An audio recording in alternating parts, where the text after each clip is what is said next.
하나님 말씀 나누겠습니다. 사무엘 시편 18편 1편 1절부터 18절까지 일단 읽겠습니다.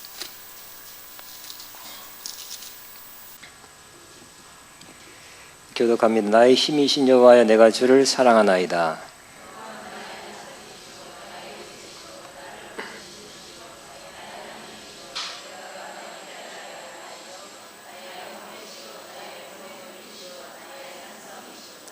내가 찬송받으실 여호와께 아뢰리니 내 원수들에게서 구원을 얻으리로다.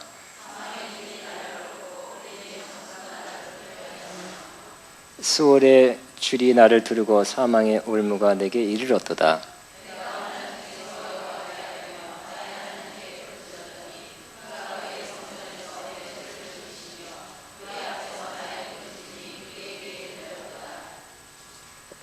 이에 땅이 진동하고 산들의 터도 진동하였으니 그의 진노로 말미암으니로다.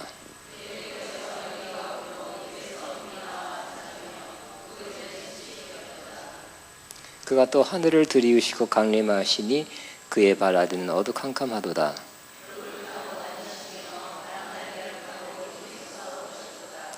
그가 흑암을 그의 숨는 곳으로 삼으사 장막같이 자기를 두르게 하시며 곧 물의 흑암과 공중의 빽빽한 구름으로 그리하시도다.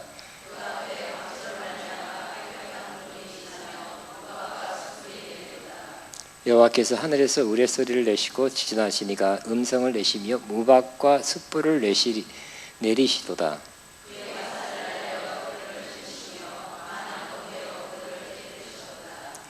이럴 때 여호와의 꾸지람과 콧김으로 말미암아 물밑이 드러나고 세상에 터가 나타났도다.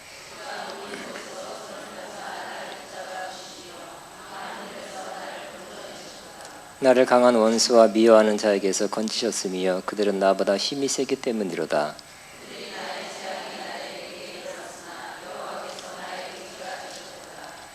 네. 우리 29절 한 번 더 29절부터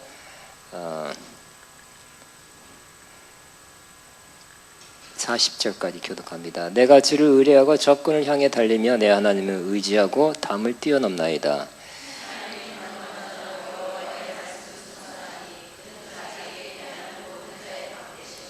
여호와 외에 누가 하나님이시며 우리 하나님 외에 누가 반석이냐?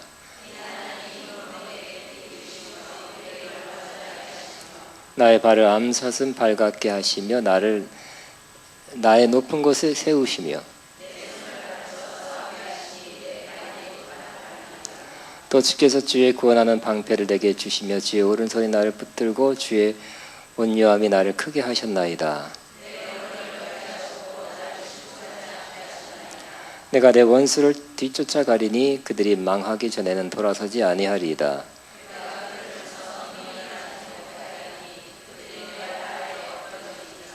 주께서 나를 전쟁하려 하려고 능력으로 내게 띠띠우사 일어나 나를 치는 자들이 내게 굴복하게 하셨나이다.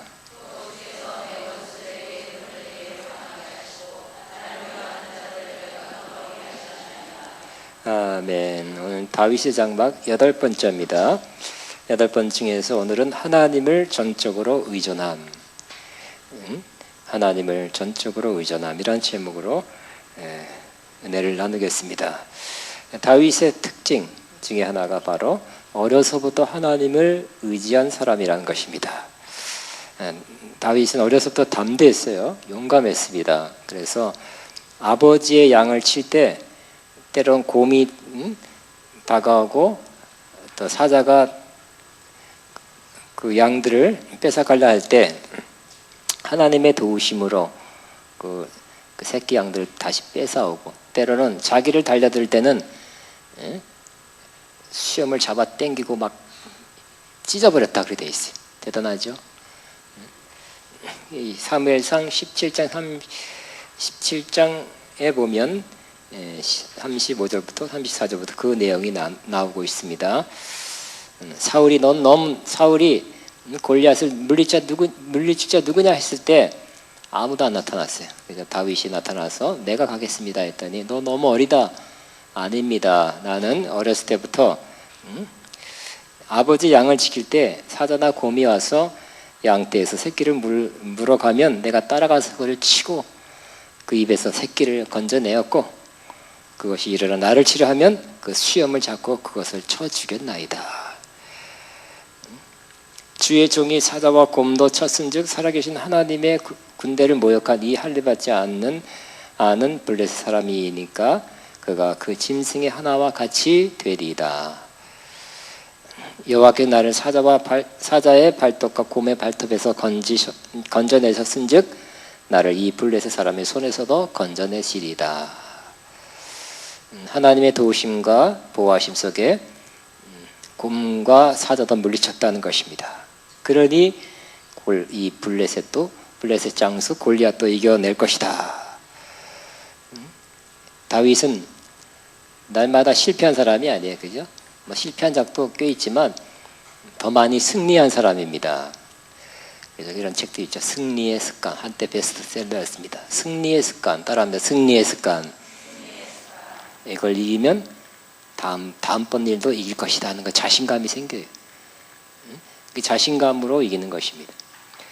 근데 하나님이 이 일에 나를 도와주셔서 승리케 하셨는데 다음 이 블레셋 사람 이 골리앗도 이기게 할 것이라는 자신감이 있었던 것입니다. 이 소년이 사자와 곰을 물리친 것은 바로 하나님의 도우심이었다는 것입니다. 하나님을 의지했기 때문에 승리하게 되었습니다. 그래서 이 골리앗을 맞닥뜨릴 때, 골리앗을 향해 나갈 때 이렇게 외칩니다. 그동안 수십일 동안 이 골리앗은 고래고래 소리 지르고 나와라 나와라 맞짱 뜨자. 우리 대표가 싸워서 이기면 그 이긴 나라가 승리한 거로 하자. 그랬을 때 아무도 나간 사람이 없었죠. 그래서 제일 키 큰 머리 하나 큰 사울도 숨어버렸어요. 그때 아직 조금 덜 자란 청소년 다윗이 나가게 됐습니다. 나가면서 하는 말이 골리앗을 향해서 너는 칼과 창과 단창으로 내게 나오거니와 나는 만군의 여호와 이름 네가 모욕하는 이스라엘 군대의 하나님의 이름으로 내가 나아가노니 그랬어요. 오늘 여호와께서 너를 내 손에 넘기시리다. 내가 너를 쳐서 내 목을 베고 블레셋 사람의 시체를 오늘 공중의 새와 같이 들짐승에게 주어 온 땅으로 이스라엘의 하나님이 계신지를 알게 할 것이다. 여호와 이름으로 나갔다는 것입니다. 내가 누군지 알아? 다윗의 이름으로 나가지 않았습니다. 여호와 이름으로. 구약이니까 여호와 이름이요. 지금 우린 예수 이름으로 나가는 것입니다. 저는 예수 이름으로라는 설교를 한 적이 있습니다. 컨퍼런스에서. 그 예수 이름으로, 여호와 이름으로 한 무슨 의미가 있을까? 그 밑에다가 여호와 이름으로, 예수 이름으로 하면 다 통과하냐? 그게 아니라는 것입니다. 그래서 여호와 이름이란 그 말엔 세 가지 의미가 있다고 저는 생각합니다. 첫 번째는 여호와의 뜻이기 때문에 제일 중요한 건 하나님의 뜻입니다. 내가 블레셋 장수 골리앗 저 거인과 나가 싸우는 것이 하나님의 뜻인가 하는 것이 제일 중요하죠. 하나님의 뜻이 아니면 우리는 아무것도 하지 않아야 될 것입니다. 나가서 싸워진다면 또 실망만 안겨줄 것입니다. 하나님의 뜻이면 뜻이기 때문에 우리는 이런 일도 하고 저런 일도 하고 이 싸움도 하고 저 장사도 하고 저 장사도 하고 이런 사역도 하고 저런 사역도 하는 것입니다. 따라하면 여호와의 뜻, 주님의 뜻이기에 주님의 뜻이 제일 중요합니다. 두 번째는 여호와를 대신하여, 즉 주님을 대신하여, 시작. 주님을 대신하여. 여호와 이름으로 나간다는 것은 주님을 대신해서 나가는 것입니다. 하나님은 이 땅에 하나님의 뜻, 하나님께서 하시고자 하는 일을 이루어 드릴, 수행할 사람들이 필요합니다. 저와 여러분 되기를 바랍니다. 여호와 이름이라는 것은 그분을 대신해서 나가는 것입니다. 하나님의 뜻을 이룰 자로서 내가 나간다는 것입니다. 세 번째는 여호와 이름이라는 것은 여호와의 이름의 권세로 나간다는 것입니다. 주님의 권세를 힘입어 나간다는 것입니다. 내가 이렇게 작지만 내가 주님의 이름으로 나가는 것은 바로 주님의 권세를 힘입어 너 앞에 달려나간다. 너는 네 등치가 크고 보니까 갑옷도 굉장히 입지도 못할 큰 갑옷 입었고 칼과 창과 단창 3개나 가지고 오지? 나는 그것이 아니라 만군의 여호와의 이름으로 너 앞에 달려나간다. 어느 게 효과적이겠습니까? 어느 게 더 세겠습니까? 다윗이 믿기는 여호와의 이름으로가 더 효과적이고 더 강력한 이름이고 실제적인 역사를 발한다고 그렇게 믿었습니다. 저와 여러분도 예수 이름으로, 주님의 이름으로 주님의 뜻을 이루게 되기를 바랍니다. 이 다윗은 그 전쟁 가운데 여호와를 의지하는, 전적으로 의지하는 사람입니다. 워낙 그렇죠. 역시 하나님을 의지한다 할지라도 저랑 비교해 보니까 많이 차이가 나요. 사자가 나타났으면 제가 10대 때 어떻게 했을까? 도망갔을 것 같아요. 응? 곰이 나타났다 하면 너 사람 움직이지 못한다 그래. 응? 심장마비.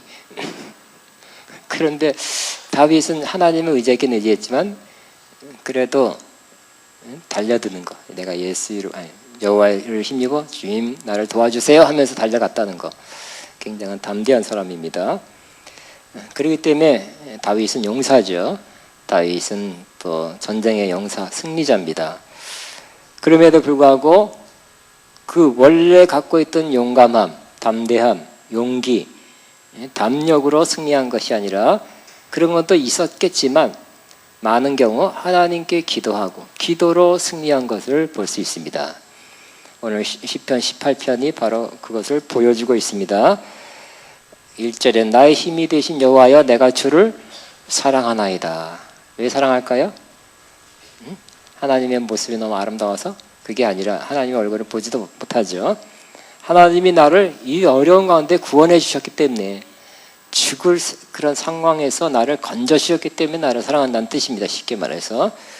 그래서 하나님을 2절에 뭐라고 고백하고 있습니까? 여호와는 나의 반석. 이스라엘은 반석 위에 올라가 있으면 든든한 것입니다. 밑에 모래, 사막 밑에 있으면 안 돼요. 반석 위에 올라가 있으면 안전해요. 또 하나님은 나의 요새시다 그랬어요. 요새에 싹 들어가면 보호를 받습니다. 안전합니다. 나를 건지시는 이시요 나의 하나님이시요 내가 그 안에 피할 나의 바위시요 나의 방패시요 나의 구원의 뿌리시요 나의 산성이시로다. 이 시편은 이 하나님의 도우심을 받고 승리하고 난 후에 쓴 것이기 때문에 이제 미리 하나님의 역사하심 도우심을 경험하고 감사로 하나님의 그 놀라운 역사를 고백하는 것이 먼저 나오죠. 내가 3절 찬송받으시 여호와께 아뢰리니 내 원수들에게서 또 구원을 얻으리로다. 얻으리로다는 영어로 보면 I'm saved. 나는 얻었다 이렇게 돼 있어요. 구원을 얻었다. 구원을 얻었다가 맞는 것 같아요. 왜냐하면 그 다음 4절부터는 자기가 얼마나 큰 어려움에 있었는가를 기록하고 있습니다. 사망의 줄이 나를 얽고 불의의 창수 불의한 사람들이라고 표현해야 되지만 영어로는 destruction, 아주 나를 파괴해 버리려는 사람들의 그 창수가, 그러니까 창수란 것은 소나기, 많은 사람들이 나를 파괴를 죽이려고 파괴하려고 쫓아오는 그 포위된 사람들의 그 모습들입니다. 또 수월은 음부, 지옥. 수월의 줄이 나를 두르고 사망의 올무가 내게 이르렀다. 즉 어떤 상태입니까? 거의 죽었다. 워낙 나를 포위하고 나를 죽이려고 달려든 자가 너무 많고, 이 상황은 0.0001%의 가능성밖에 없는 죽음의 상태입니다. 빠져나갈 수 없는 그 사망의 상태에 이르렀다. 그럴 때 어떻게 했다고요? 또 다윗이 골리앗을 죽였던 그 경력을 이용해서 내가 누군지 알아? 하면서 나 다윗이야! 하고 뛰어나간 것이 아니라 뭐라고요? 6절 내가 환난 중에서 여호와께 아뢰며 기도했다는 것입니다. 자기의 용맹, 커리어, 내가 누군 이스라엘 부하들, 용감한 부하들을 의지하지 않고 어떻게 했다고요? 환난 중에 여호와께 부르셨다는 것입니다. 여호와께 하려며 나의 하나님께 부르짖었더니 그가 그의 성전에서 내 소리를 들으시며 그 앞에서 나의 부르짖음이 그의 귀에 들렸도다. 여러분, 다윗이 하나님을 의존하고 의지한 사람이라는 것이 바로 기도한 것에서 나타나는 것입니다.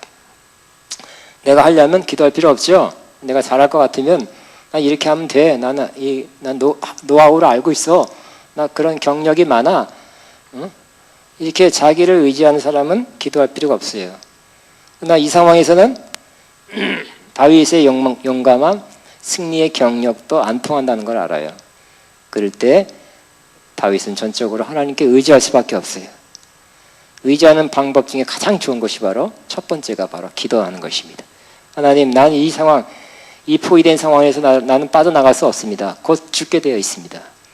하나님이 도우셔서, 하나님이 역사하셔서 나를 이 상황에서 건져내 주옵소서. 이렇게 기도하는 것입니다. 여러분, 하나님을 의지한 사람의 첫 번째 특징이 뭐라고요? 기도하는 사람입니다. 기도하는 사람은 뭐라고? 자기를 믿는 거예요. 아니면 될 대로 되라, 그런 사람.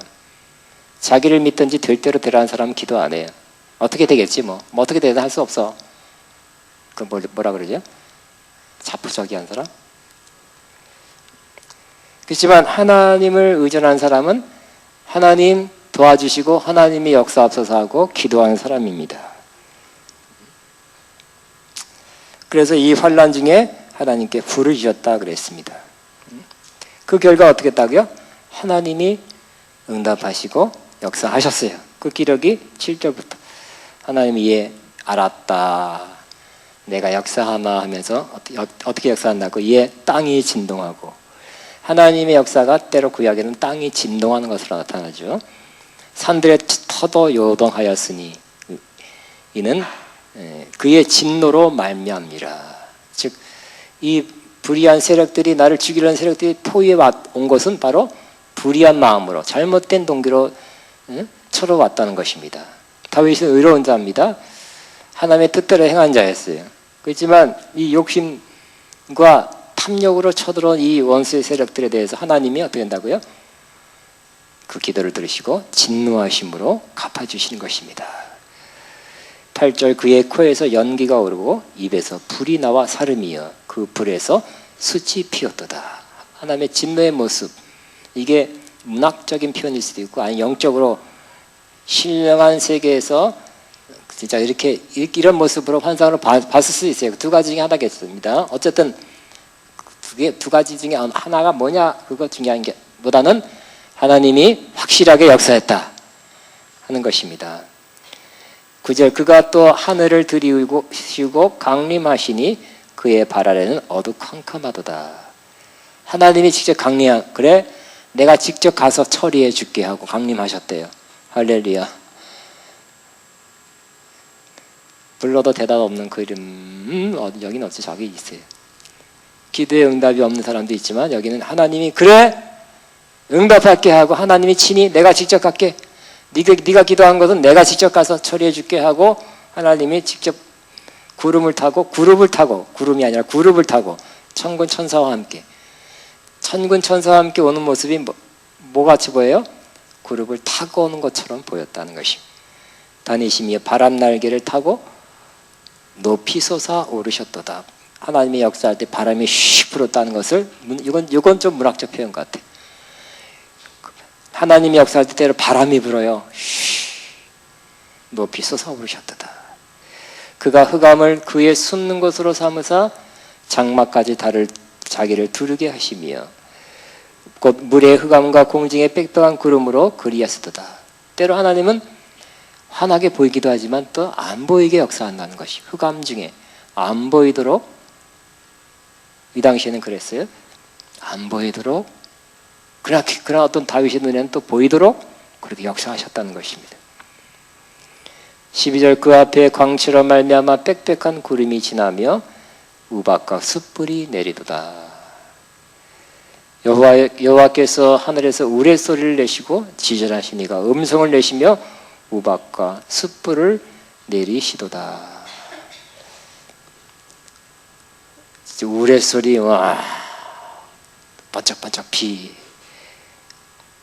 근데 그거를 갖다가 하나님의 음성으로 비유적으로 문학적으로 표현한 건지 아니면 다윗이 직접 들었는지는 모르겠어요. 그 또 다른 음성이 있어요. 음성을 내시며 우박과 숯불을 내심이로다. 그 원수를 다윗의 기도에 의해서 처리해 주시는데 이렇게 굉장하게 대단하게 진노를 바라면서 처리해 주는 모습을 봅니다. 14절 그의 화살을 날려 그들을 흩으시며 많은 번개로 그들을 깨뜨리셨도다. 막 번개가 쳐서 그들을 막 풍지박산하게 도망가게 만들었어요. 이럴 때 여호와의 꾸지람과 콧김으로 말미암아 물밑이 드러나고 세상에 터가 나타났도다. 그가 높은 곳에서 손을 펴사 나를 붙잡아 주시며 많은 물에서 나를 건져내셨도다. 나를 강한 원수와 미워한 자기에서 건지셨으며 그들은 나보다 힘이 세기 때문이다. 숫자가 많았던 것 같아요. 다윗을 쳐들어오는 적들이 힘이 셌다는 것입니다. 다윗이 잘 알고 사태 파악을 잘한 거죠. 상황 파악 잘한 거죠. 가서 싸우면 숫자적인 화력 여러 번 해서 열세입니다. 그러니까 하나님의 도우심을 구한 것은 참으로 지혜로운 일이죠. 그래서 하나님이 도와달라고 기도하는 다윗의 기도를 들어서 응답하시고 역사해 주셨습니다. 그 다음에 다윗은 29절부터 보면 다윗은 첫 번째 제가 기도했다 그랬어요. 하나님 의지하는 모습이 기도하는 모습으로 나타나고 두 번째는 하나님의 힘을 받아 그것으로 싸웠다는 것입니다. 그 모습을 29절 내가 주를 의뢰하고 적군을 향해 달리며 내 하나님을 의지하고 담을 뛰어넘나이다. 하나님을 의뢰하고 적군을 향해 달리며 그랬습니다. 하나님의 도우심으로 영혼은 나는 적 부대를 향해서 전진한다 이렇게 돼 있어요. 하나님을 이제 주여 믿습니다. 도와줄 줄로 믿습니다. 이기게 할 줄로 믿습니다 하고 돌격 앞으로 와 그러다가 화살 맞으면 어떨까요? 그러다가 또 그럴 수도 있겠지만 하나님이 나를 지켜주리도 믿습니다 하고 전쟁 다윗은 전쟁할 때 저 뒤에서 이리 가라 저리 가라 그러지 않았어요. 그죠? 나가 싸웠던 것입니다. 하나님의 도우심으로 예? 저도 지금 올라올 때 기도해서 하나님 설교를 잘해야 되는데요. 은혜를 끼쳐야 되는데요. 참 생명의 양식을 공급하고 진리의 생명의 말씀을 전해야 되는데요. 그러니까 어떻게 될지 모르죠. 그죠? 주님 도와주옵소서. 주님이 함께해 주옵소서. 주님이 함께 하시면 됩니다. 나 혼자 안 됩니다. 그런 마음으로 올라왔어요. 설교할 때도 주님의 도우심이 필요합니다. 또 교만한 마음이 든 내가 설교 지금 35년째인데 그거 뭐 끝까지 간 시간 이러면 안 돼요. 그죠? 오늘 본문도 좋고 준비도 잘 돼 있고 원고도 완벽한데 오늘은 잘 될 것이다. 그러면 안 돼요. 하나님이 함께 하지 않으면 나는 밥을 쓰려다가 죽었을 것이고 하나님이 함께 하시면 준비된 것은 죽거리지만 밥이 되어서 맛있는 밥이 되어서 많은 사람을 힘주고 살아나게 할 것이다.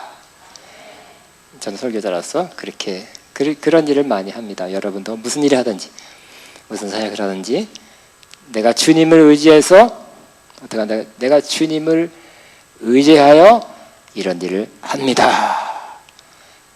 내가 주님을 의지해서 사역합니다. 주님 의지해서 가르칩니다. 주님 의지해서 찬양합니다. 주님 의지해서 사업합니다. 주님 의지해서 계약하러 갑니다. 이렇게 될 거예요.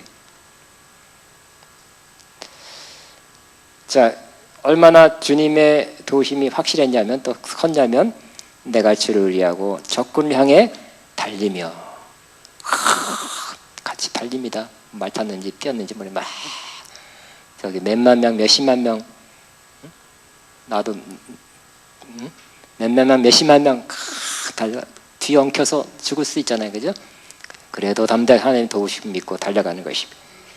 그런데 얼마나 확실한 힘을 받았냐면 하나님을 의지하고 담을 뛰어넘나이다. 와, 담을 뛰어넘는 것은 굉장하죠. 하나님이 다윗에게 힘을 줘서 담을 뛰어넘는 정도의 그런 힘을 줬다는 것입니다. 펄쩍펄쩍 날았다는 뜻이죠.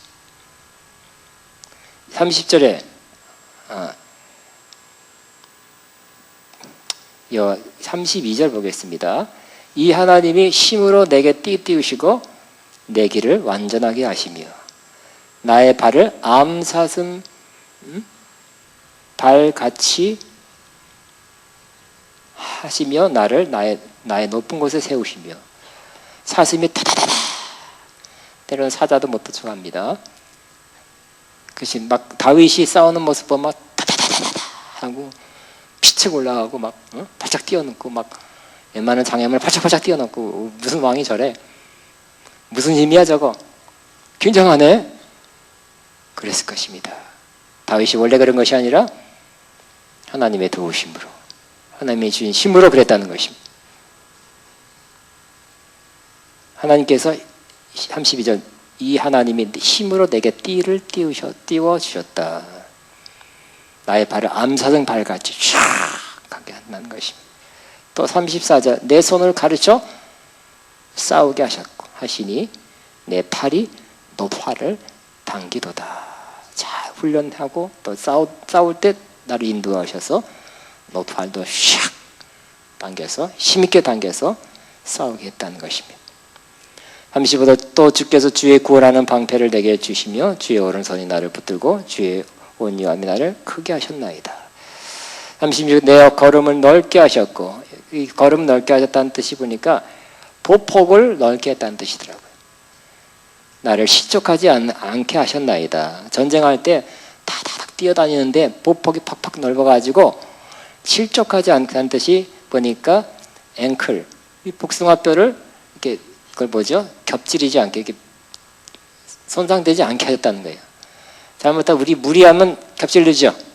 자기 보폭 이상 하면 이 복숭아뼈 무리가 오는데 그러지 않고 막 빠르게 가는데 빠르게 가는 원인 중에 하나가 바로 보폭이 넓었어요.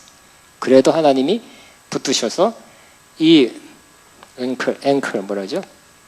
복숭아뼈를 실족하지 않도록 어긋나지 않도록 붙들어 주셨다고 이렇게 고백하고 있습니다. 37절 내가 내 원수를 뒤쫓아가리니 그들이 망하기 전에는 내가 돌아서지 아니하리다. 내가 그들을 쳐서 능히 일어나지 못하게 하리니 그들이 내 발 아래서 엎드러지리다. 주께서 나를 전쟁하게 하려고 내 능력으로 내게 띄우사 일어나 나를 치는 자들이 내게 굴복하게 하셨나이다.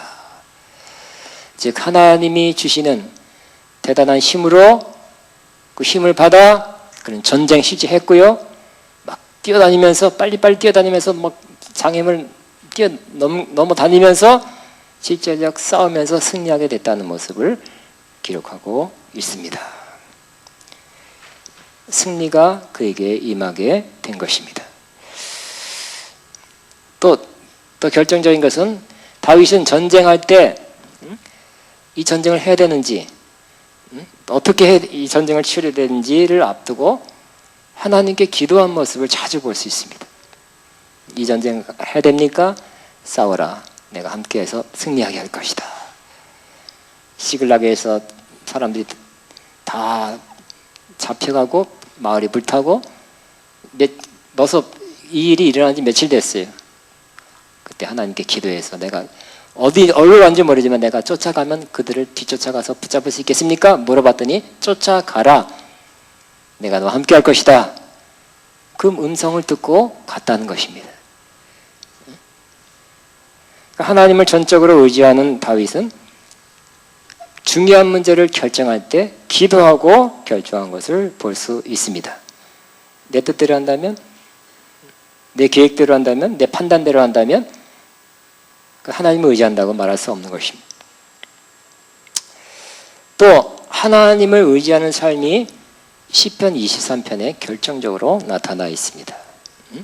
저는 시편 23편의 그 신앙에 이르기를 저는 진심으로 바라고 기도하고 있어요. 제가 이 시편 23편을 알고 듣고 암송한 지는 50년이 넘었어요. 그렇죠? 이 레벨에 진짜 이르렀냐는 것은 퀘스천이에요. 자, 하나님을 의지하는 다윗의 모습을 자기는 양이고 하나님은 목자라고 표현하면서 시편 23편을 쓰고 있습니다. 목자와 양의 관계는 의존 관계죠. 양은 어떻게 할 수 없어요. 양은 그냥 두면 죽습니다. 자기가 풀 있는 곳을 찾아서 가지 못해요. 이스라엘 가보시면 저 북쪽의 어느 지방 빼놓은 우리나라 똑같아. 풀이 자라고 시냇물이 흐르고 헐문산 근처 이런 데는 괜찮아요. 그렇지만 나머지 뭐 중하부는 사막이에요. 그리고 뭐 그 풀이 어쩌다가 조금씩 나 있어요. 그거를 찾아가야 되거든요. 목자만이 할 수 있어요. 목자의 인도함이 있어야 양들이 살게 돼 있어요.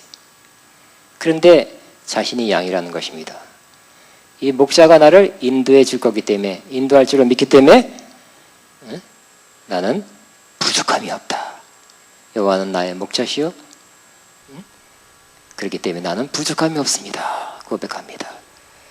여러분 부족함이 있습니까? 없습니까? 솔직히 말하면 뭐 부족한 건 뭐 있어요? 이것도 있고 저것도 있고.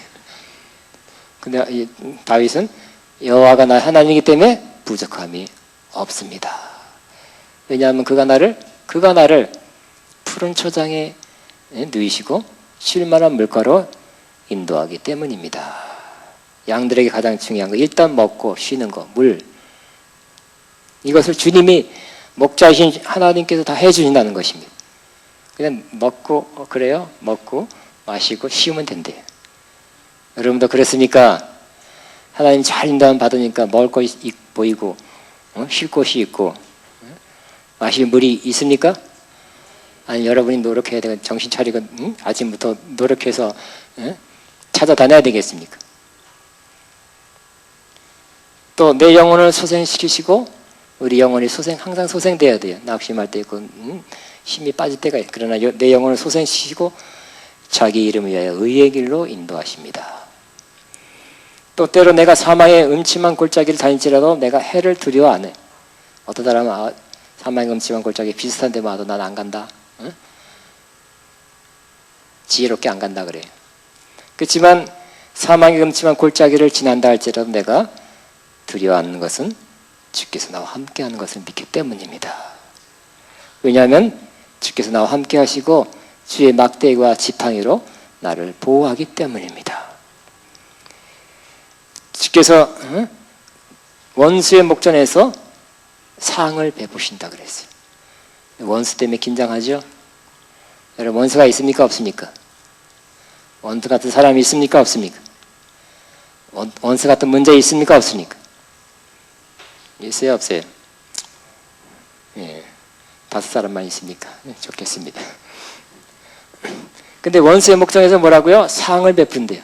잔치상을 베풀어서 보란듯이 먹고 즐기게 한다는 것입니다. 또 내게 기름을 바르신다 그랬어요. 문제 있을 땐 사람들이 그냥 인상 찌그리 다니고 아무거나 입고 다니고 그냥 정신없이 여유하고 다니죠.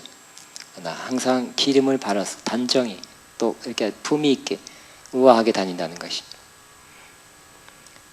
내 잔이 넘치나이다. 사망의 음침한 골짜기를 안 지난다는 거 아니에요. 지납니다. 원수가 나를 공격하지 않는다는 것도 아닙니다. 공격합니다. 그럼에도 불구하고 뭐라고 결과적으로는 내 잔이 넘치나이다. 여러분 잔이 넘치십니까? 아니 넘치기를 바랍니까? 넘치십니까? 분명하게 해주세요. 넘친다는 분은 항상 거의 매일 넘칩니다 하는 사람 손 들어보세요. 대단한 분입니다. 다윗하고 비슷한 분입니다. 다윗의 레벨에 올라간 사람 같습니다. 내 평생의 선하심과 인자하심이 나를 따르리니 평생에 하나님이 내가 좀 잘못하면 막 화내실 것이다. 뭐 나를 그게 아니라 믿어요. 뭐라고요? 평생의 선하심과 인자하심이 나를 따를 것을 믿습니다. 믿고 살아요. 그래서 나도 여호와의 집에 영원히 살 것입니다. 이렇게 고백해요. 정말 최고봉의 믿음의 고백입니다. 외운 거는 내가 50몇 년 됐지만 이 레벨에 진짜 사는 것은 아직도 그 레벨에 살기 위해서 올라가고 있습니다. 여러분, 다윗은 전적으로 하나님을 의지하고 의존해서 살았습니다. 다윗이라는 것은, 다윗의 장막이라는 것은 뭐예요? 결국은 바로 다윗의 장막을 다시 지어 세우신 분이 바로 누구예요? 예수님이죠. 그리고 예수님 안에 있는 것, 하나님 나라 안에 있는 것이 바로 다윗의 장막 안으로 들어가는 것이, 예수님이 바로 다윗의 장막을 계승한 분이에요. 또 확대한 분이에요. 또 완성하신 분이에요. 예수님도 다윗이 가졌던 그 하나님의 의지하는 삶을 그대로 사셨어요. 예수님이 고백합니다. 나와 하나님은 하나입니다. 그랬어요. 그리고 우리가 하나 된 것 같처럼 저들도, 믿는 자들도 하나 되게 하려 하십니다. 그랬어요. 예수님도 하나님이시죠. 정확한 표현은 예수님은 완전한 하나님이요 완전한 인간이십니다. 이게 조직신학적으로 확실해야 돼. 요거 잘못되면 다 이단이에요. 그죠? 따라합니다. 예수님은 완전한 하나님이시요 완전한 인간이십니다. 시작. 예수님은 하나님이 아니라 최고의 피조물이라 그래도 다 이단이에요. 그죠? 여호와 증인처럼. 완전한 하나님이세요. 그럼에도 불구하고 이 땅에 오셔서 사실 때는 완전한 하나님이지만 하나님의 속성, 신성이 없어진 건 아니에요. 신성을 갖고 계셨지만 그것을 내려놓았어요. 사용하지 않은 것입니다. 하나님이시지만 하나님은 의존할 필요가 없는 존재예요. 그죠? 스스로 결정하고 스스로 계신 분이고 스스로의 힘을 가지고 얼마든지 모든 일을 할 수 있는 분이 하나님이시죠. 그러니까 예수님도 하나님이시지만 이 땅에 사는 동안만은 그걸 내려놓고 인간으로서 사셨어요. 인자는 하면서 사셨어요. 그리고 이 땅에 살아가는 동안은 하나님을 전적으로 의존하면서 사신 것입니다. 그걸 갖다가 에베소에는 뭐라고 표현하고 있습니까? 자기를 비워. 하나님은 어떤 분이에요? 그는 근본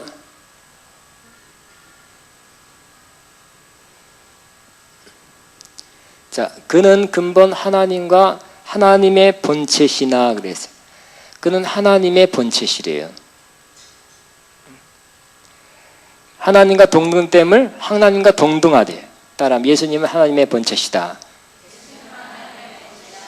이런 거 잘못하면 또 이단 잡으려는 사람들이 이상하게 설교하거나 가르치면 이단이라 그래요. 그러니까 예수님은 빌립보서 2장에 있는 말씀처럼 예수님은 하나님의 본체십니다. 예수님은 하나님과 동등되십니다고 여러분도 그렇게 고백하고 또 가르치게 되기를 바랍니다. 자, 다시 제가 선포합니다. 예수님은 근본 하나님과 하나님의 본체십니다. 시작. 하나님의 본체, 또 하나님과 동등되십니다. 그러나 이 땅에 올 때는 뭐라고요? 그 자기를 비웠대. 그걸 비웠대요. 동등됨을 취할 것으로 여기지 아니하고 오히려 자기를 비웠다는 것입니다. 종의 형체를 가지사 사람의 모양으로 오셨다는 것입니다. 없어졌다는 뜻이 아니에요. 비웠다는 뜻이에요. 자기를 낮추시고 죽기까지 복종하였으니 곧 십자가에 죽으심이라. 그리고 인간처럼 살았어요. 인간은 특징이 뭐예요? 하나님을 의존해서 살아야 된다는 특징이 있는 것입니다. 예수님도 하나님을 의존해서 살았어요. 하나님과 동등됨을 취할 것을 여기지 아니하시고 비워서 인간으로서 하나님을 의존하는 삶을 살았어요. 그는 스스로 판단하고 스스로 결정해서 하지 않고 성경에 있는 대로 기록되었을 때 성경에 있는 대로만 행했어요. 기록되었을 때 하면서 이 말씀을 내가 응하려 왔다. 하나님 말씀에 의존했죠. 요한복음 5장 19절은 나는 하나님께서 보여주는 것만 내가 행한다 그랬어요. 스스로 행하지 않고 하나님이 보여주시는 것만 행한대요. 5장 19절 아들이 아버지께서 하시는 일을 보지 않고는 아무것도 스스로 할 수 없나니 아버지께서 행하는 것을 아들도 그와 같이 행하느니라. 그러니까 하나님이 이렇게 행하시는구나 하고 보이면 또 영적인 사람은 압니다. 하나님이 행하신 것을 느낄 수가 있어요. 감지할 수가 있어요. 때로는 영적으로 환상이 보인다든지 하는 그런 것이 있을 때 하는 거예요. 왜요? 하나님이 행하시니까 내가 그걸 따라서 하는 거예요. 내가 결정해서 오늘 하나님 오늘은 치유사역이다. 아니 오늘은 그냥 나의 어떤 뭔가를 발휘해야지 하고 막 하는 것이 아니라 하나님이 행하는 걸 보고 하나님이 이런 일이 행하시는구나 하고 순종해서 하는 거예요. 여러분도 그렇게 하시기 바랍니다. 기도하면서 하나님 뭘 하시기를 원하십니까? 아니면 그거 응답받아서 하든지 아니면 하는 중에 어떤 것을 하나님이 행하신 걸 보면 하나님 이거를 하시는구나 하고 하십시오. 난 종이 되겠습니다. 수종 들겠습니다. 주님의 뜻에 주님의 역사 나는 사용되겠습니다 하고 하시기 바랍니다. 또 예수님은 하나님의 뜻을 이루기 위해 자기의 뜻, 자기 감정을 포기하셨어요. 그죠? 유명한 대표적인 것 중에 하나가 겟세마네 기도. 십자가를 앞두고 십자가 지는 것이 너무 수치스럽고 괴로웠지만 하스마이다면 이 잔이 지나가게 없어서 기도했지만 그러나 이내 어떤 마음을 다시 가졌습니까? 그러나 나의 원대로 마옵시고 아버지의 원대로 없어서. 제일 중요한 건 하나님 뜻이라고 그랬죠. 뜻. 사람들이 왜 갈라져요? 왜 나눠져요? 뜻이 안 맞아서. 그렇죠? 뜻이 안 맞아요. 의견이 안 맞아요. 그럼 갈라져요. 분열이에요. 나 하나님과 예수님, 성령님은 항상 하나예요. 삼위일체예요. 이 땅에 예수님 계실 때는 항상 하나님께 순종해야 하나 되는 거예요. 하나님의 뜻이 따로 있고 예수님의 뜻이 따로 있으면 안 되죠. 하나가 아니에요. 100% 순종. 여러분도 100% 순종하면 하나님과 하나 되는 것입니다. 하나님의 뜻을 이 땅에 이루는 것입니다. 그러기 위해서는 어떻게 우리 여러분의 뜻, 여러분이 원하는 것이 하나님보다 더 높을 수가 있어요? 절대 없어요. 그죠? 항상 하나님의 뜻이 가장 높고 가장 고상하고 가장 거룩하고 가장 완벽해. 우리는 못 미쳐요. 좋은 아이디어, 좋은 생각 가졌어도 하나님의 뜻에 비하면 아무것도 아니에요. 그 때문에 우리는 어떻게 하라고요? 항상 자기를 부인하고 자기 십자가를 지고 나를 부인하고 다음에 십자가는 뭐예요? 나는 죽는 것이죠. 내 생각, 내 감정, 내 의도는 죽고 하나님의 뜻만 이루겠다는 것입니다. 그러면 우리를 통해서 하나님의 뜻이 이 땅에서 이루어지게 되는 것입니다. 하나 되는 것입니다. 예수님은 이 땅에서 사역할 때 본인의 권세와 능력을 사용하지 않고 성령의 기름 부음이 임하니까 사역하기 시작했어요. 그것도 30살 돼서. 구약의 제사장들이 30살 돼서 제사장 일을 시작하듯이 30살 돼서야 사역을 시작했고 공생의 사역을 시작했고 나이만 30살 됐다고 생각하는 것이 아니라 구약 제사장의 나이가 30살부터인데 30살 돼서 세례 받을 때 성령의 기름 부음이 임하니까 그것을 받고 그 힘의 능력으로 사역하기 시작했다는 것입니다. 하나님 전적 의존하는 것입니다. 하나님의 능력, 본인의 권세와 능력을 하지 않고 하나님의 능력, 성령의 능력을 힘입어 사역하기 시작했습니다.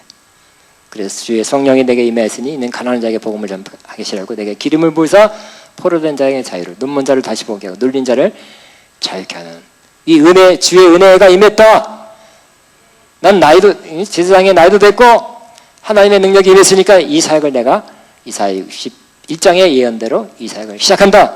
이 말씀이 너희들 분 앞에서 너희 귀에 응했느니라 하면서 주님의 공생애를 시작하게 된 것입니다.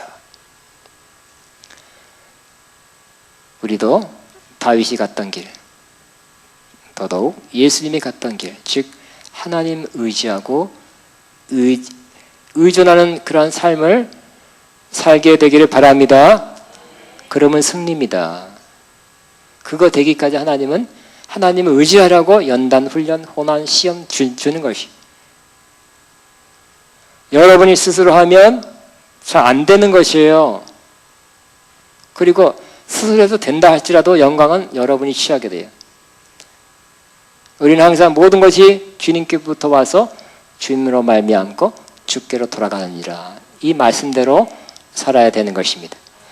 모든 영광을 하나님께. 근데 내가 뭘 해놨어. 그러면 10%는 내가. 그럼 안 되는 것이에요. 그죠? 모든 영광. 하나님 뭐라고요? 나는 내 영광을 아무에게도 주지 아니할 것이다. 그랬어요.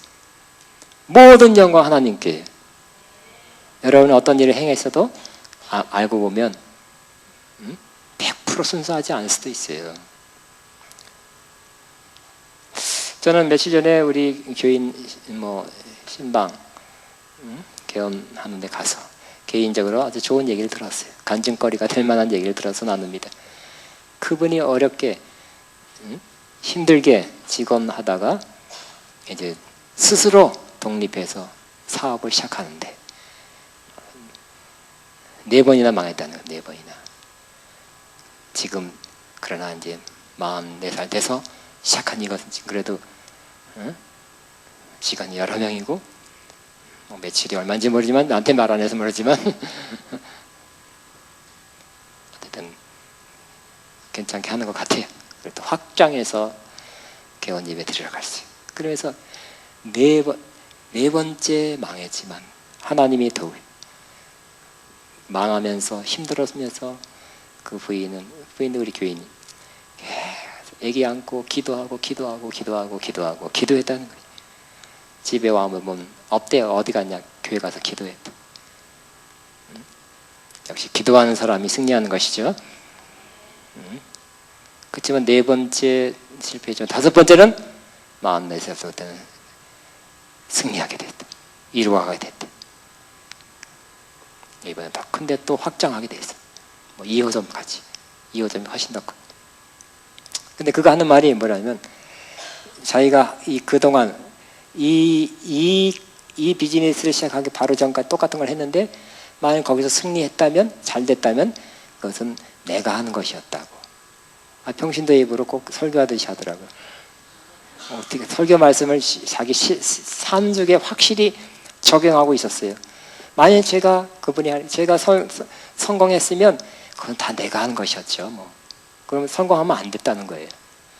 이제 그 마지막 44살부터 한 것은 이제 기도로 하나님의 도우심과 인도하심 속에 하게 되었다는 거예요. 그러니까 다른 마음의 태도와 방식으로 하게 돼서 이만큼 됐다는, 그렇게 얘기하더라고. 와, 설교 들은 것이 어떤 사람이 여기 듣고 여기로 나가는 사람이 많은데 하나님을 의지한다는 것이 그 비즈니스에서 진짜 적용해서 안 된 원인이 뭐라고요? 자기가 하려고. 워낙 성실하고 워낙 열심히 해요. 지금 너무 안 쉬고 너무 열심히 해서 좀 몸이 좀 탈날 정도로. 근데 그게 습성이 되어서 그 나이가 되도록 무슨 일하든 자기 열심히 해야 되고 그냥 이렇게 해야 돼요. 좀 느긋한 게 없어요. 너무 각박하게 노력으로 성실하게. 근데 그것 때문에 인정도 받았지만 수십 년 동안 그렇게 살다 보니까 그냥 산책 가도 산에 가도 그냥 저는 산에 가면 이렇게 천천히 갑니다. 기도하면서 산에 가면 기도가 더 잘 돼요. 여기 이렇게 힘 없다면서. 근데 그분은 운동은 열심히 해야 땀이 나야 운동이 돼야 차다다다다다다다. 그런데 느긋하라 그랬어. 근데 그렇게 살아왔던. 왜요? 4번 망한 동안 열심히 그렇게 해야 성공할 수 있다고 믿고 열심히 자기 힘으로 열심히 했다는 거예요. 그러나 자기 힘으로 되지 않는다는 걸 깨닫고 기도로 맡기면서 기도를 하면 하나님의 도우심과 하나님의 역사해야 승리한다는 걸 알고부터는 자기 일이 어려운 가운데 있다가 살아나고 됐다는 것이. 여러분, 하나님을 의지하면 영적으로 승리입니다. 하나님 100% 의존하는 자가 사업에도 승리입니다. 여러분이 하는 게 낫습니까? 하나님이 하시는 게 낫습니까? 여러분의 능력이 크니까 하나님의 능력이 크니까? 여러분의 지혜가 더 깊습니까? 하나님의 지혜가 더 깊습니까? 그러니 하나님을 의지하고 하나님의 지혜, 하나님의 인도하심, 하나님의 허락하심, 하나님의 능력, 하나님의 도우심을 받기 위해서 하나님을 의지하는 사람 되면 승리고, 내가 해보겠습니다, 내가 누군데 하면서 내 힘으로 하면 또 실패. 실패라는 그 대가를 지불하고 몇 번 해야 사람 또 이렇게 깨닫는 것이 있으니까 자꾸 실패하고. 이제 실패 그만합시다. 이제 교훈 그만하도 그런 실패의 교훈 이제 뭐 몇 번 했으니까 이제 그만하시고 전적으로 하나님을 의지하는 삶 여러분 꼭 살아서 승리하기를 주의 이름으로 축복합니다. 기도하겠습니다.